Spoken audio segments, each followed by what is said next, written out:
todos. Ahora sí, vamos a dar comienzo a esta rueda de prensa. Veo que todos ustedes están conectados y que hay también un buen grupo de periodistas. Como digo, buenos días en este último día del año en el que hemos conocido la noticia. Esta mañana a las 10:21 la Santa Sede ha comunicado el fallecimiento del Papa Benedicto XVI, que ha tenido lugar esta mañana a las 9:34, como ustedes saben, y que ha producido en la Iglesia y yo creo que en toda la sociedad un profundo impacto, no por no ser esperada la noticia, que lo era desde el pasado miércoles, que el Papa Francisco solicitó la oración de todos los fieles cristianos por motivo de la grave enfermedad que pasaba el Papa Benedicto, pero que ha supuesto un impacto importante por la altura y por el nivel del Papa Benedicto y por lo que ha supuesto para la historia de la Iglesia en este siglo XXI. Para dar cuenta de esta rueda de prensa y para responder a las preguntas que ustedes tengan a bien hacer, está con nosotros, como es habitual, el secretario general de la Conferencia Episcopal Española, don Francisco César García Magán. Lo hace desde la sede de la que él es obispo auxiliar, desde Toledo, y en este día cada uno de nosotros seguramente estamos en distintos lugares. Esperamos poder ofrecer un buen servicio de comunicación y de información a todos vosotros. Tiene la palabra don Francisco César García Magán. Sí, bueno, pues digo que buenos días a todos y a todas y muchas gracias por estar aquí presentes en este día pues tan especial por el calendario y el esfuerzo que significa para ustedes. En primer lugar, yo creo que son las actitudes que brotan de todo corazón, de todo espíritu, de los creyentes, de los miembros de la Iglesia, pastores fieles, pero también de muchas personas. Y es, por una parte, el sentimiento pues, de dolor por la pérdida humana de una persona, de un personaje que trasciende, como todo papa, los límites de lo que es simplemente el ámbito eclesial, pues para tener una relevancia y un protagonismo de carácter social e incluso internacional. Y por otra parte, desde la fe cristiana, la fe que ilumina todos los momentos existenciales de la persona humana y especialmente el momento de la muerte, pues la esperanza y la gratitud. Esperanza de que el Señor haya acogido al Papa emérito Benedicto XVI en su seno y la gratitud pues por su figura, por su ministerio, por su magisterio. El Papa Benedicto XVI se inscribe en esa estela de grandes pontífices del siglo XX y del siglo XXI que han significado uno de los momentos más altos de la historia de la Iglesia, de la historia del pontificado, con varios papas santos que ya tenemos, beatos, pues desde finales del XIX hasta el actual siglo XXI. Y aunque fue un pontificado relativamente corto en años, en comparación con el pontificado mucho más extenso de San Juan Pablo II, sin embargo, pues creo que fue de una profundidad y de una riqueza especial, motivada pues ya por toda la preparación humana, intelectual, pastoral de Joseph Ratzinger antes de ser elegido como sumo pontífice en una sucesión que no era fácil, después de esa figura magna de San Juan Pablo II, pero que el Papa Benedicto puso al servicio de la Iglesia con esa humildad y esa disponibilidad que le caracterizaban. Recordemos sus primeras palabras cuando dijo: yo soy un humilde trabajador de la viña del Señor, y eso ha sido hasta sus últimos momentos en los que ha vivido una especie de vida oculta de Nazaret después del ministerio público, en los que seguía siendo ese humilde trabajador de la viña del Señor. Y esa intensidad del pontificado pues estaba muy presente en su quehacer y en su magisterio. Un magisterio rico, profundo, no solamente en esas 3 encíclicas de él, su encíclica programática de inicio de pontificado, Deus Caritas Est, con esa reflexión tan profunda sobre el amor, sobre la caridad, o la encíclica Spe Salvi, que tiene, yo creo, una actualidad especial sobre la esperanza y que sería un buen momento. Yo invito a todos ustedes a releer, a volver a meditar en estos momentos que vivimos socialmente, culturalmente, pues de dificultades y de crisis, para ver dónde está, como señala el Papa Benedicto XVI, la razón, el fundamento de nuestra esperanza en Jesucristo resucitado. Y luego, no menos importante, una encíclica que viene a sumarse al rico corpus de la doctrina social de la Iglesia, Caritas in Veritate, la caridad en la verdad, donde él habla de ese desarrollo humano integral, donde se coloca en línea con Populorum Progressio y donde además hace unas reflexiones y unas profundizaciones muy interesantes entre la relación de justicia y caridad. Aparte de ese corpus doctrinal de encíclicas, está todo su magisterio de homilías, de catequesis. Recordemos, por ejemplo, la serie de catequesis que ofreció sobre padres de la Iglesia, sobre grandes santos y autores de la historia de la Iglesia, de tal forma que yo creo, humildemente es una opinión, que el magisterio de Benedicto XVI se inscribe a la altura de los grandes papas, de los grandes teólogos, y que han sido calificados a lo largo de los siglos como doctores de la Iglesia, Y como doctor, como maestro, no explicaba, no hacía la reflexión sobre el Evangelio, sobre la teología, en un lenguaje solamente asequible para eruditos o para especialistas, sino que con el talante del pastor, del catequeta, sabía transmitir conceptos profundos, ideas fundamentales, centrales de la teología, con un lenguaje asequible para todos. Ahí está su magnífica trilogía, Jesús de Nazaret, que también pues, sería una buena ocasión pues, para leer o releer. Por otra parte, cabe también subrayar en esos 8 años de pontificado su relación con España, una relación que estuvo marcada, aunque no solamente por esos 3 viajes pues, que él realizó. El primero, a los pocos meses de elegido, fue elegido en abril, y en el mes de julio de 2005 pues, visitó Valencia para esa jornada, ese encuentro mundial de familias, donde una vez más renovó su magisterio sobre el Evangelio de la familia, el Evangelio de la vida, y fue ese primer contacto que como pontífice el Papa tenía con España, puesto que anteriormente como cardenal pues había hecho ya otras visitas a nuestro país. Cómo no recordar igualmente 5 años después, en 2010, ese viaje conjunto a Santiago de Compostela, donde quiso como peregrino jacobeo acercarse a la tumba del apóstol.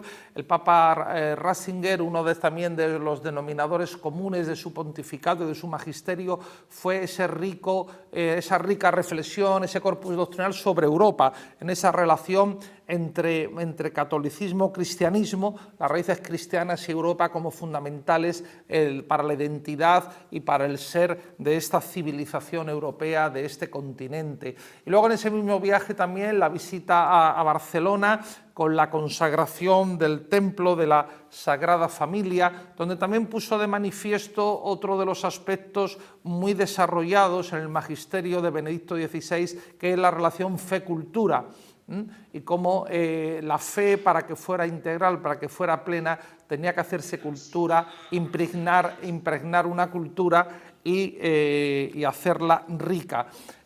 Recordamos todos, ¿no? Ese escenario que fue toda una catequesis de liturgia, de belleza, de música, y que puso sin duda a Barcelona, a la Sagrada Familia, en el corazón de la Iglesia, en el corazón del mundo, y que también sirvió para subrayar la figura de otra persona muy especial que está también en ese proceso de beatificación, como fue el arquitecto Antonio Gaudí. Y finalmente creo que queda en la retina de todos y en la memoria del corazón, en el año 2011, la Jornada Mundial de la Juventud en Madrid. Madrid se convirtió en la capital de la Iglesia, en la capital de la pastoral juvenil, en la capital de la evangelización. esas cantidades, esas riadas de jóvenes que se agrupaban en torno a Benedicto XVI para escuchar su magisterio, los encuentros con seminaristas, con religiosos y religiosas jóvenes, con profesores de universidad, de nuevo esa relación fe-cultura. Y cómo no olvidar, esa magnífica vigilia eucarística de oración en el aeropuerto de Cuatro Vientos en Madrid, bajo una lluvia intensa, donde en la explanada los jóvenes aguantaban estoicamente y amorosamente. No solamente había estoicismo, sino que había amor, había devoción al Papa, a la Iglesia, pues esa lluvia, y luego cómo... ya que, como ha dicho don Joséchu, estoy aquí en Toledo en mi sede, pues permítanme 2 segundos de publicidad, cómo emergía la custodia de la Catedral de Toledo, que como cosa histórica se permitió su desplazamiento a Madrid, y emergía del escenario y aparecía con el Santísimo Sacramento y esa imagen del Papa de rodillas delante de la custodia, rezando en profunda oración, y los jóvenes con un silencio impresionante, pues cuando, a pesar del número ingente que había. Otro detalle también del Papa para España fue el número de canonizaciones y de beatificaciones que hizo. Fueron nada más y nada menos que 5 santos españoles los que él canonizó, entre ellos a San Rafael Arnaiz y Barón, conocido popularmente como el hermano Rafael Monjetrapense, otro ejemplo también para los jóvenes. Y en las beatificaciones cabe señalar ese casi medio millar de beatos que él, aunque no presidió la beatificación, pero la decretó, de casi medio millar de beatos mártires, de los mártires españoles pues del siglo XX, demostrando y subrayando, yo creo, siempre esa dimensión misionera, evangelizadora, testimonial pues de las iglesias de España. Y cómo no recordar también algo muy importante para la Iglesia de España, algo muy importante para los sacerdotes, pero también para todos, que fue la proclamación de San Juan de Ávila como doctor de la Iglesia Universal. San Juan de Ávila, patrón del clero diocesano español, pues también reconociendo ese corpus magisterial inmenso, rico, teológico, espiritual, con esa proclamación de doctor. Y como decía al principio, yo creo que el Papa Benedicto se inscribe en esa senda de los grandes doctores de la Iglesia. Y finalmente aquel momento, aquel acto profético que tuvo con su renuncia. Hacía no pocos siglos que ningún papa había renunciado. Como sabemos por documentos a posteriori, hubo algunos en la época, en la historia reciente, que estuvieron a punto de hacerlo, como San Pablo VI, San Juan Pablo II también se lo presentó, en algún momento lo reflexionó, pero el Papa Benedicto pues lo hizo, y además cogiéndonos prácticamente a todos pues por sorpresa, con la singularidad que luego ha estado más años de Papa emérito pues que de Papa en ejercicio de su ministerio. Bueno, pues este rico pontificado, esta singularidad de la persona, este humilde trabajador de la viña del Señor, pues esperamos que ahora haya recibido pues su premio, haya recibido pues lo que la palabra del buen pastor, que le haya dicho, pues siervo bueno y fiel, pasa a la mesa de tu Señor, y ahora pues está juntamente a Jesucristo, buen pastor sin duda, pues protegiendo, acompañando a la Iglesia, acompañando el pontificado de nuestro querido Papa Francisco y de toda la Iglesia universal pues en estos momentos. Muy bien, pues muchísimas gracias. Si les parece, podemos acceder a un turno de preguntas. Para que eso sea más sencillo, levantéis la mano. He visto que Sara de la Torre quiere preguntar. Yo creo que vosotros mismos os podéis dar el audio y así os escuchamos todos. Si os agradezco que cuando vayáis a preguntar, al menos digáis vuestro nombre y el medio para el que trabajáis, y así le facilitamos el trabajo y la respuesta a don Francisco César. Sara de la Torre, adelante. ¿Qué tal? Buenos días a todos en este día bueno, pues de tristeza, pero como ha dicho el secretario, también de esperanza y reconocimiento. Yo quería saber si está previsto que desde la Conferencia Episcopal se vaya y si usted, como secretario general, don César, va a asistir al funeral de Benedicto. Pues mire, esta mañana he contactado, por supuesto, con el cardenal Omeya, presidente, y hemos hablado ya de algunas cuestiones y estamos a la espera, como otros señores obispos de España, que se nos indique la fecha del funeral, pues para tomar decisiones. Sin duda, el cardenal Omeya, siendo cardenal y siendo presidente, pues asistirá, y un servidor, pues en la medida de lo posible, pues también. Yo tuve contacto personal con el Papa Benedicto, porque cuando yo trabajaba para la Santa Sede, él fue elegido. Yo estaba en ese momento, me pilló en París la muerte de San Juan Pablo II y la elección de él, y luego tuve contactos personales con él y puedo confirmar esa cercanía, esa sencillez y esa cordialidad y empatía que establecía con su interlocutor. Muy bien, muchas gracias. No sé si hay alguna otra pregunta, algún medio quiere hacer alguna pregunta más a don Francisco César.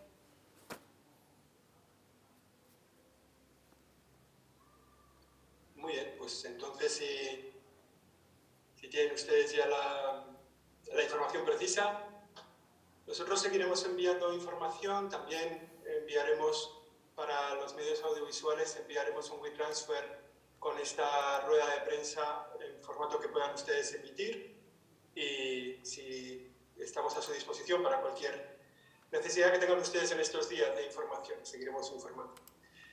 Pues vamos a terminar entonces la rueda de prensa. Hoy celebra la Iglesia la fiesta de San Silvestre, Papa, en el siglo IV. Es también la fecha en la que ha fallecido el Papa Benedicto XVI. Quién sabe si en el futuro, a lo mejor en este día, celebramos a 2 papas santos. Ojalá. Nada más. Gracias a todos por vuestra presencia. Disculpen los errores del principio. Creo que ha sido posible, creo que nos ha servido a todos esta rueda de prensa y que puede servirnos para nuestro trabajo. Tendremos más reuniones y más ruedas de prensa en el mes de enero, o sea que no nos despedimos para dentro de mucho tiempo. Nada más, que pasen un buen día. Gracias. Adiós, buenos días.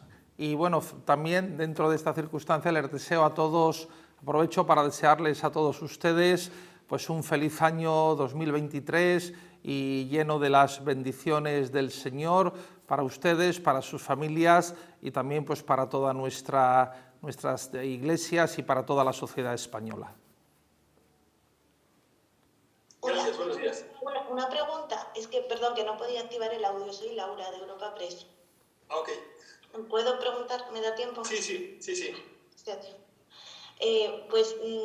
Bueno, el funeral, se ha hablado ya le han preguntado por el funeral, que será el día 5, según las últimas informaciones. También quería preguntarle, ha insistido don César en que está en la senda de los doctores de la Iglesia, ¿no? Entonces, supongo que espera que sea santo, ¿no? Y que sea un doctor en la Iglesia. No sé si querría profundizar un poquito más en esta idea que ha lanzado. Gracias. Sí, doña Laura, gracias. Bueno, como ha dicho don Josechu, pues siempre me da apuro decirle don Josechu cuando comparezco ante ustedes, pero es que no sé qué sea, a lo mejor si le digo don José no le conocen ustedes, pero bueno, bien, dejémoslo así. Pues, como ha dicho él, ese juicio definitivo lo tiene la Iglesia, porque como dice usted, el título de doctor, como bien ha dicho, va unido a un reconocimiento de santidad. Es a algunos santos que se les da ese título. Eso corresponde a la Iglesia. Bueno, yo he dicho pues ese deseo, ¿no? Y bueno, eso es la Iglesia la que tiene que decidirlo, ¿no? Pero ciertamente, al margen del tema de la santidad, yo me refiero a ese tema del doctorado en un sentido amplio, es decir, que es equiparable, yo creo, el magisterio del Papa Benedicto y de Joseph Ratzinger, cogiendo toda su producción teológica, pues a los grandes teólogos de pues de la historia de la Iglesia. Recordemos que él en el Concilio Vaticano II no era obispo, pero fue perito conciliar y fue uno de los grandes teólogos, juntamente con otras figuras culmen de la teología, pues como Congar, como Danielou, como Delibach, como Ranner, que tuvieron una participación, una influencia pues muy directa y muy positiva en documentos fundamentales del concilio. Y luego después ya toda su tarea docente como profesor en distintas universidades alemanas, y luego también, pues bueno, como obispo y luego como cardenal, tantos años prefecto de la entonces Congregación para la Doctrina de la Fe. Además seguía publicando, o sea que él supo compaginar esa acción de gobierno, esa acción pastoral, pues siguió cultivando su dimensión intelectual. Y eso, miren, hay que ser, en fin, en una pequeñísima experiencia de un servidor que, por supuesto, no llegó ni a lo que es Ratzinger, pero eso demuestra unas capacidades intelectuales muy especiales, porque poder atender a ambos aspectos, pues era una persona pues muy, muy especial. Y además de una vida pues casi monástica, porque esa vida que ha hecho los últimos años el Papa Benedicto en el monasterio Mater Ecclesiae, era un poco también la que él llevaba siendo prefecto, porque él trabajaba allí en la curia, en Doctrina de la Fe, pero era un hombre que luego se dedicaba a su estudio, a su meditación, a escribir, es decir, que tenía un poco ese estilo, así podemos calificar de monástico o cuasi monástico en su día a día. Gracias. No sé si hay alguna pregunta más. Damos por terminada entonces esta rueda de prensa. Nos seguiremos reuniendo y nos seguiremos viendo, supongo que de una forma un poco más sencilla que la de este día un poco complicado para todos. Gracias por vuestra presencia, que hagáis un buen cambio de año y nos seguimos encontrando en la conferencia episcopal. Buenos días. Adiós, buenos días. Muchas gracias.